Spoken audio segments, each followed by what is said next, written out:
So Star Wars Tales of the Jedi released like last week, and today I'm going to be reviewing it. All 6 episodes today. Oh my god, this is going to take so long, guys, seriously. Let's go. Okay, I'm probably going to review Andor in whole when that fully releases after the final episode, guys. So, reception of the show has been mixed. Star Wars Theory was in love with it, gave it a 10 out of 10, and said, "Oh my god, wow, it's so amazing, season 2, I really want a season 2, oh, it's Tales of the Sith, oh my god, I cannot wait for Tales of the Sith, oh my god." I'm gonna talk about that stuff later, but I'm just saying I'm not that big of a fanboy. Just want to make it clear, because I don't want to end up talking about it later and people are like calling me a hypocrite. And other people... Fuck you, Filoni. Just fuck you. You dirty stinking plagiarist. Copying and pasting an original work to brush it under the rug and replace it with your own. Damn you. Don't like it as much. And where do I stand on this show? Okay, the show that's called Tales of the Jedi. 3 episodes about Ahsoka, 3 episodes about Dooku. Well, let's find out. Okay, so Tales of the Jedi episode 1. This was definitely probably my least favorite episode out of the 6, in my opinion. Like, nothing much really went on here, okay? Now, I don't know if this is just because I was watching with a friend when I first watched this episode, but I completely missed... Like, I just completely, didn't see... I feel like I didn't see the part at the end of the episode when the old lady says that Ahsoka is a Jedi. I was wondering, because I knew that... Because I saw that part in the trailer, and, I watched the episode and was just thinking to myself, that wasn't in the episode. I'm really glad I didn't point it out in the video, because that would have made me look like an idiot. But whatever, it's really cool to see a baby Ahsoka, especially because her head is very, very big, like, seriously. It was really cool to see Ahsoka's species, okay, because her father is actually purple, so, I mean, that's interesting. And the episode does have a very nice vibe, and the animation is absolutely amazing. Like, seriously, the dirt in this episode looks great, okay? I know it's dirt, but it has so much detail to it as well, in the grass and the trees and everything right here. Even, like, the creature, that tiger creature as well. I'm just saying, though, Ahsoka's mother is pretty stupid. Like, why would you bring your baby toddler into this place? Okay, it ended up having a wild animal here, okay? Like, what were you expecting? You're going hunting, okay? You should have expected this, okay? Why bring your toddler with you? What was the point of this? Was it supposed to learn? You didn't know she was force sensitive, okay? So, chances are she's not going to remember any of this stuff. Unless this kind of creature does remember the stuff. But, okay, remember stuff about hunting. Teach this to Ahsoka when she's older.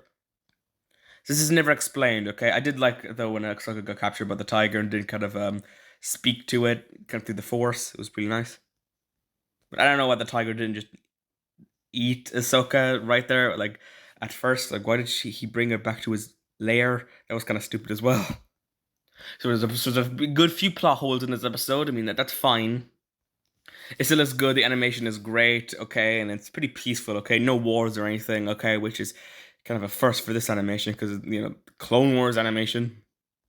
River ends with Ahsoka getting pronounced as a Jedi, apparently, even though she's not actually a Jedi, yeah, she's a force-sensitive old lady, duh. Though I feel like they kind of wasted one of the 6 episodes on this. Like, I definitely would have rather getting another episode of Dooku, and I know that would mean that the episodes of each would be even. I do like there was 3 episodes about Dooku and 3 episodes about Ahsoka, but I would have loved to get another episode about Dooku and not have this. We don't even see Ahsoka get taken away to the Jedi Temple or anything. It's kind of weird. Also, another weird thing is that this is the longest episode. Like, what? I mean, it gets cool. I don't even think we can actually learn this planet's name or anything. It's just a generic forest planet. But it still looks amazing. I guess it's cool to see where Ahsoka grew up and loads of other members of her species, because we don't actually get to see Ahsoka's species that much. Whatever, next. And episode 2, this was really when the show started get going. Like, the 3 Dooku episodes were really, really amazing. We get to see young Dooku here and young Qui-Gon, and I'm pretty sure I heard that Liam Neeson's son voiced Qui-Gon, but I don't know that for certain. Actually, I just heard it somewhere. It's amazing seeing young Qui-Gon. It's a little bit weird, though. I mean, I don't know, it looks accurate and all that. It's weird. You go for Qui-Gon being that kind of father figure to everybody in the Phantom Menace, to him just being like an apprentice here in this episode. Also, can I ask why the Ahsoka episode was placed at the first episode and not this? Shouldn't they be going in chronological order, because the two later Ahsoka episodes are last, and they take place last, of course. But I feel like this definitely takes place a good bit before the birth of Ahsoka. This has got to be like maybe even 20 years before the Phantom Menace, okay? Because Qui-Gon's pretty young here.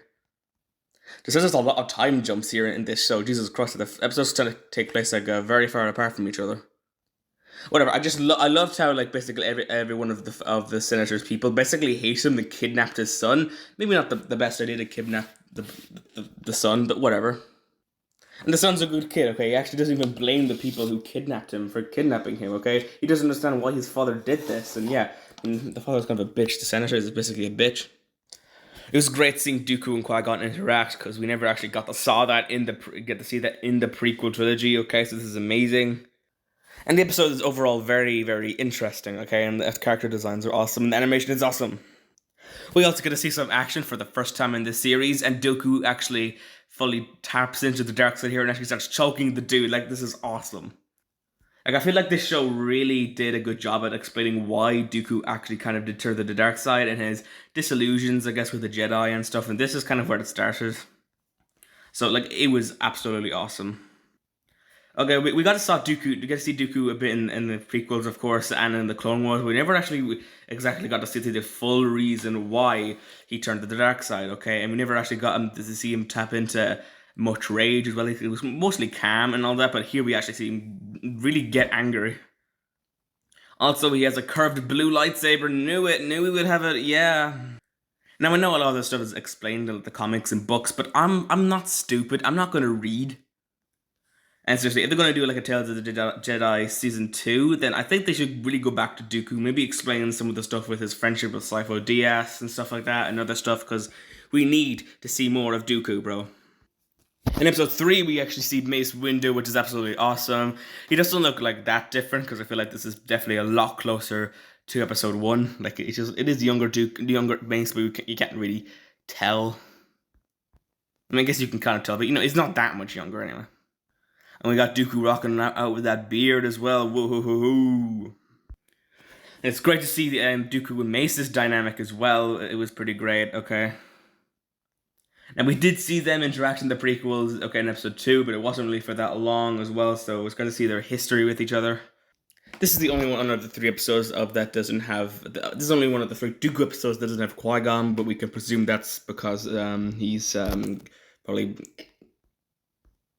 We could presume that's because Dooku probably doesn't have him as an apprentice anymore. He's going to have to do bigger and better things.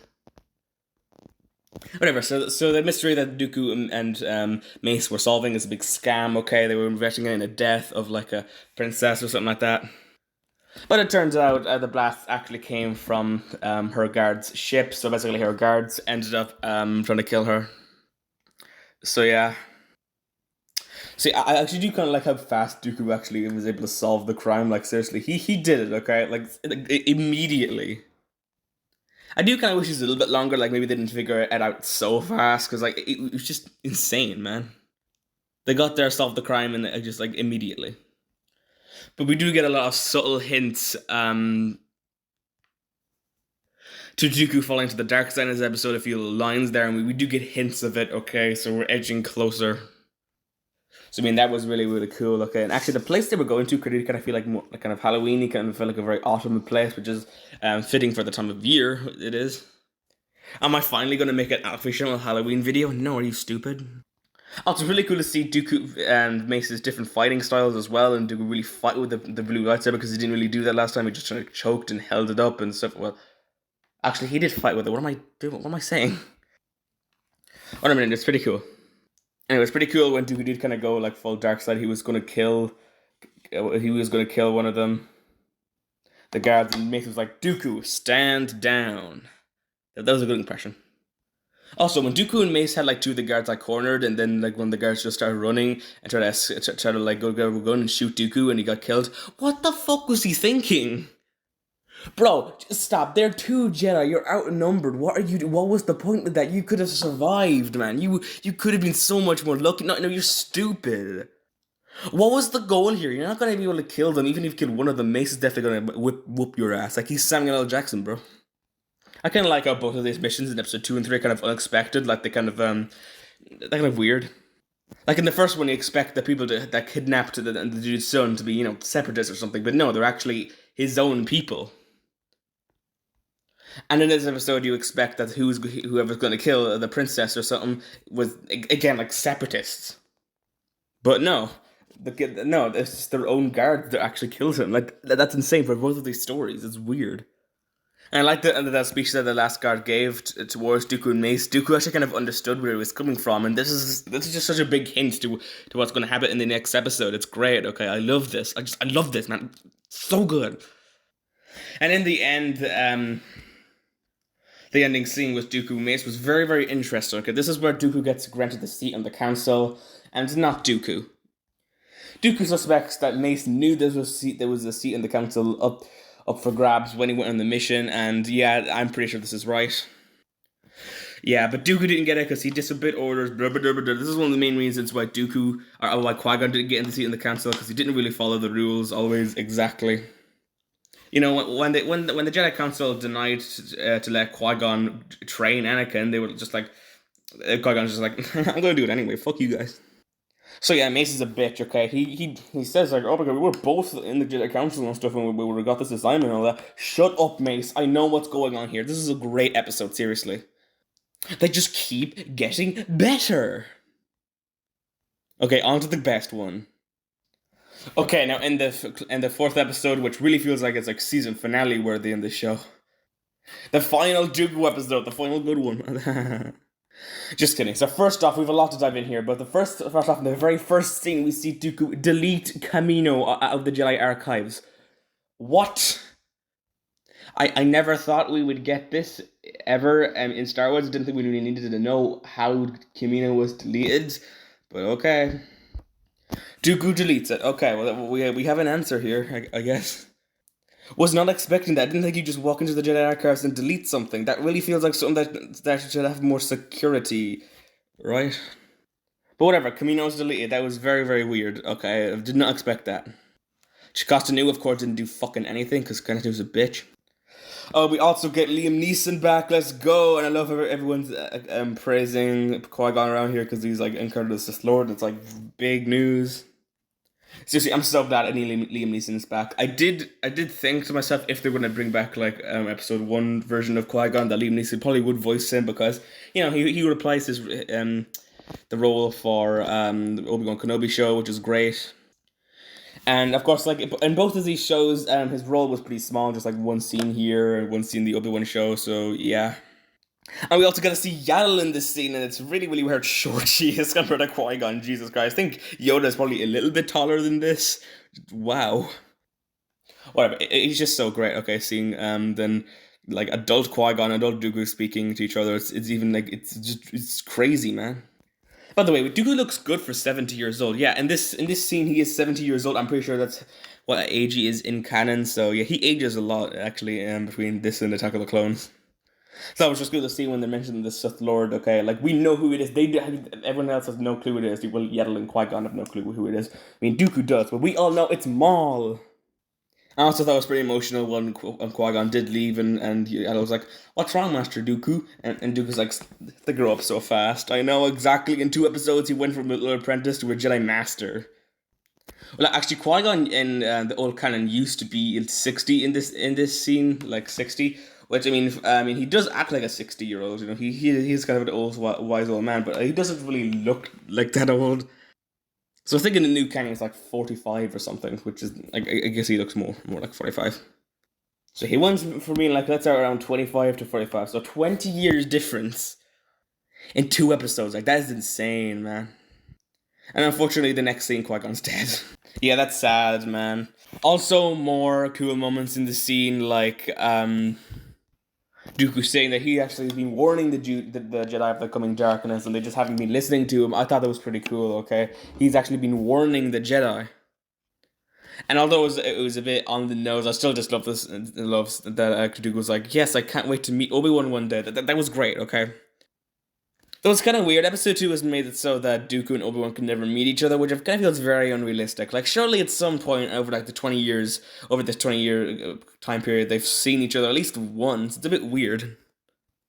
But yeah, I guess it's canon that they first meet in episode 2. So I'm presuming in this scene, Maul Dooku doesn't know that Qui-Gon died, but I really would have loved to see, him actually first learning that Qui-Gon is being killed, and maybe that let's say Yaddle diverting the message. That would just been awesome. But what we got was still absolutely awesome. I love hearing Dooku say that he used to bring Qui-Gon to this tree, which is really awesome. It was great hearing about that. And Coruscant looks absolutely amazing in this episode. Like, seriously, it's 5 stars. And Ian McDiarmid actually returns to play Palpatine, which I thought was also insane. Like Liam Neeson, he actually also came back for one scene in the Obi-Wan show. That's a big coincidence, right? Both Liam Neeson and Ian McDiarmid returned for Obi-Wan Kenobi, episode 6, at the end of episode 6, they reprised for one role, and in this episode, Tales of the Jedi, episode 4, they also returned to play their characters for a scene in this episode. Is that a coincidence or what? It's still pretty cool. It's really, really cool. I didn't actually even recognize that it was his voice at first, which was just really cool. But yeah, I cannot believe that they both returned. Of course, Christopher Lee can't return for Dooku because he's disposed of. Whatever. Of course, Dooku's kind of just kind of annoyed right now. Okay, yeah, they kind of both lost their apprentice. Palpatine lost Maul. Well, I guess not really. He just kind of survived. But I mean, a temporary loss, and then when Maul comes back into his life, Palpatine just like fuck no. But yeah, Dooku kind of lost an apprentice. So, oops. So Yaddle reveals herself, which is a bit weird. Like, okay, Yaddle, come on. You could have saved so much lives. You just ran away and just told the Jedi about all this, and that there was a Sith Lord hiding there on Coruscant, and that he had manipulated Dooku, and that he turned to the dark side. Bro, imagine. She could have stopped the Clone Wars. Millions of people probably died because of Yaddle's actions here. Now, I know she was trying to save her friend and all that, and turn him back to the light side, but still, okay, it doesn't matter. It's weird to see. Weird to know now that the random background Jedi from episode 1 was now killed straight after that movie, and caused the death of millions of people. Isn't that weird now? Whatever. So we see actually like a full lightsaber battle between these two, which is absolutely awesome. It's kind of like the lightsaber battle that Dooku and Yoda had in episode 2 of Attack of the Clones. And it was just really, really awesome, okay? I love seeing this place again as well, the place where Dooku and Palpatine also met, I think, in Attack of the Clones as well, like seriously. And yeah, it was just great, man. I absolutely love this. And yeah, but when Dooku sees Yaddle, he knows that there's no turning back for him, okay? He fully admits to the dark side and all that, and it's absolutely awesome. Also, a thing to add here is that in episode 3, Revenge of the Sith, Palpatine, I feel like, is testing Anakin when Anakin is fighting Dooku. I feel like he kind of purposely knocks out Obi-Wan just to see how well Anakin can do against Dooku. And I feel like this is a similar here, where he's testing Dooku's ability. He sees how well Dooku's fighting here against Yaddle, and that's absolutely awesome. And then, when Dooku does kill Yaddle, he does decide that Dooku's going to be his new apprentice. Like when Anakin kills Dooku, he decides that Anakin is fully going to be his new apprentice. I thought that was really great. Kind of mirroring episode 3 there. That was absolutely awesome. Also, all 3 of these Dooku episodes have like one main scene in them. Okay, episode 2 of the show had like the confrontation outside them, where the Senator's son was captured. Where Dooku first took the guard and all that, and that big action scene. Then episode 3 had the confrontation in the forest with Mace and Dooku taking out all the guards there. And now this episode has the lightsaber battle here. So yeah. And each episode has one main character that Dooku is interacting with the most, and it's usually a Jedi. Like episode 2 had Qui-Gon, he was interacting with the whole episode. Episode 3 had Mace, and then episode 4 here has Yaddle. So, there's a lot of similarities between the 3 episodes and kind of how they're structured. I'm not saying that these episodes are bad. I'm saying the complete opposite. I'm just pointing this stuff out. Whatever, the lightsaber battle was absolutely amazing. Okay, it was great. Don't think it's the best animated lightsaber duel in the series, but it's definitely there in the top 5, okay? I think Ahsoka and Maul from season 7 does still take the cake. But man, of course, I did think that Yaddle did die when the door closed on her. I thought that was a very big, brutal death, okay? We didn't see anything, but like, Jesus Christ, man, I'm getting squashed by that thing, wow. I bet 2 days later, if that had killed her, then Dooku just opened up the door and just sees little green goo. Ew. But Yaddle doesn't die. She opens the door and falls to the ground and then just dies anyway, so it was a waste of time. But yeah, she just tried one last time to save Dooku, which was absolutely awesome. And then at the end of the episode, we have one final scrin from Palpatine. This episode was absolutely amazing, guys. Seriously. Okay, now we're on to the last two episodes, which are the remaining two Ahsoka episodes, which definitely are not as good as the Dooku ones, but are still pretty good. In the first scene, we get some cameos, like we get Terra Sinube, I think that's his name, which he actually appeared in the Obi-Wan show as a dead body, and he mainly appeared in the Clone Wars. He had a big part in the episode the Jedi Lightsaber Lost with Ahsoka, so that's pretty cool. Mace, Plo Koon, Yoda, Obi-Wan were watching Ahsoka's Jedi training. I don't know why Mace was there. Why the fuck does he care? But Caleb Doom and Diba Balaba. Sure, I think that's her name. They were also there, and that was actually pretty great. Okay, so young Caleb. And Obi-Wan with that mullet, which kind of confuses me, right? Because this is after like the events of the Clone Wars movie, like in the middle of the Clone Wars show. But in the Clone Wars movie and all the Clone Wars, he has like shorter hair, which is like kind of like episode 3 style. So did they grow back out the mullet a bit? Whatever, it's still fun to see. Whatever, Anakin thinks the test that Ahsoka does is pretty lousy, so he does his own test, which is absolutely amazing. I love this. He indirectly saves her from Order 66. Ahsoka does the exact same moves in Order 66 when the clones first fire on her as she does in this episode. And there's actually a big time jump in this episode as well, okay? This is pretty cool.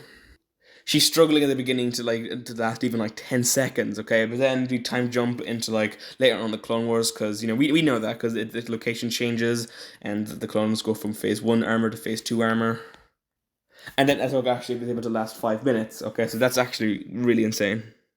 And also when it jumps in time, Anakin actually loses the Clone Wars armor because he doesn't have it on later on the show. For some reason, never actually understood that plot point, but whatever. It wasn't a plot point, it's a fashion choice. He loses the Clone Wars armor, which I actually really like, and he grows out the hair a little bit more, which is awesome. I like this attention to the detail, okay? And at the end of the episode, it actually cuts to season 7 of the Clone Wars, when they're walking out into all the clones in Order 66. That was really insane. I love that ending, okay? Seriously, that was awesome. And this episode's actually pretty good, okay? It wasn't super good, it wasn't a Dooku episode's good, but it was still great. Okay, so episode 6, we open up with Padme's funeral, which is just great. Padme's only appearance in this show is her funeral. Woohoo! We get to see Ahsoka at her funeral, which is pretty cool, actually, in my opinion. It makes sense why Ahsoka would be there. By the way, was Obi-Wan and Yoda at the funeral? That's what I want to know. Maybe they thought that they would recognize or something.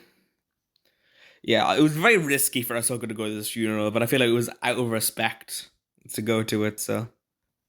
And yeah, Bail helps Ahsoka escape and all that, and Bail gives Ahsoka a little thing to contact him with, and everything, so that it comes back later on in the episode.